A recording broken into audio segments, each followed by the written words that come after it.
Option यहाँ पे है 8 वर्ष, 6 वर्ष, 7 वर्ष, 9 वर्ष।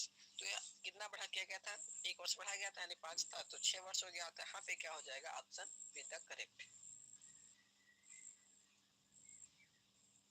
अगला प्रश्न है, राज्यसभा एक अस्थायी सदन होने के कारण, ऑप्शन है क्या है? राज्यसभा एक अस्थायी सदन होने के क्या कारण है? ऑप्शन है यहाँ पे सदस्यों का 6वां भाग प्रतिवर्ष,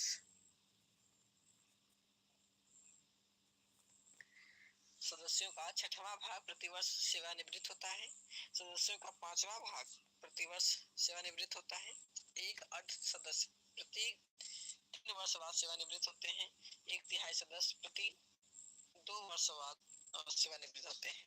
तो यहाँ पे हो जाएगा ऑप्शन डी। इनके जो सदस्य होते हैं, एक सदस्य होते हैं प्रत्येक 2 वर्ष के बाद सेवानिवृत्त होते रहते हैं, उनके स्थान पर नए सदस्यों का निर्वाचन हो जाता है। तो यहाँ पे ऑप्शन डी द करेक्ट। अगला प्रश्न है, राज्यसभा क्या है? राज्यसभा क्या है? ऑप्शन है यहाँ पे अस्थायी सदन। अस्थायी सदन वह सदन जिसका प्रमुख प्रधानमंत्री होता है, वह सदन जिसका कोई प्रवक्ता नहीं होता है। तो राज्यसभा क्या है? एक अस्थायी सदन होता है, इसका विघटन नहीं होता है, इसके सदस्य सदस्य क्या है? प्रति 2 वर्ष सेवानिवृत्त होते हैं, उनके स्थान पर नए सदस्यों का चुनाव हो जाता है। तो ये क्या है? अस्थायी सदन है। तो यहाँ पे ऑप्शन ए तक करेक्ट हो जाएगा। है ऑप्शन यहाँ पे 250 238 है, और क्या है? 12 क्या है? मनोनीत होकर आते हैं राष्ट्रपति के द्वारा। तो कितने निर्वाचित होकर आते हैं पति के द्वारा? तो कितने निर्वाचित होकर आते हैं? अब 12 मनोनीत होते हैं। तो यहाँ पे ऑप्शन अब 12 मनोनीत होते हैं। तो यहाँ पे ऑप्शन क्या हो जाएगा? ऑप्शन तो अगला प्रश्न, ऐसे व्यक्ति कौन है जो राज्यसभा के सदस्य? अगला प्रश्न, ऐसे व्यक्ति कौन है जो राज्यसभा के सदस्य होते हुए राज्यसभा और लोकसभा दोनों में, राज्यसभा लोग तो दोनों बोलेंगे। ऑप्शन यहाँ से है राज्यसभा के मनोनीत सदस्य, राज्यसभा में सदन का नेता, राज्यसभा का उपाध्यक्ष, सदस्य राज्यसभा में सदन का नेता, राज्यसभा का उपाध्यक्ष। तो वे मंत्री जो राज्यसभा के सदस्य, जो मंत्री हैं लेकिन राज्यसभा के सदस्य हैं, तो वो क्या है? दोनों सदनों बोलेंगे, क्योंकि राज्यसभा के सदस्य हैं वैसे भी, लेकिन वो मंत्री हैं तो लोकसभा में भी बोल सकते हैं। तो यहाँ पे क्या हो जाएगा? ऑप्शन ए द करेक्ट हो जाएगा। ऑप्शन क्या होगा? ए द करेक्ट। अगला प्रश्न है, निम्नलिखित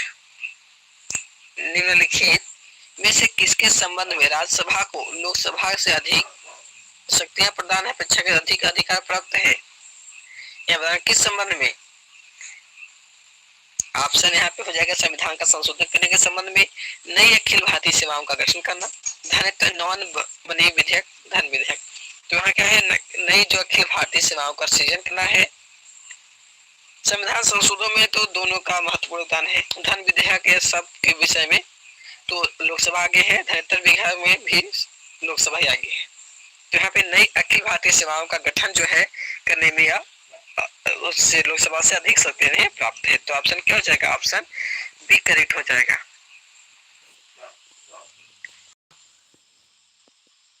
आप लोग भी जो मैंने प्रश्न बता रहे हैं, आप लोग भी इसको कमेंट बताइएगा कि आप लोग कितने प्रश्न सही कर पा रहे हैं।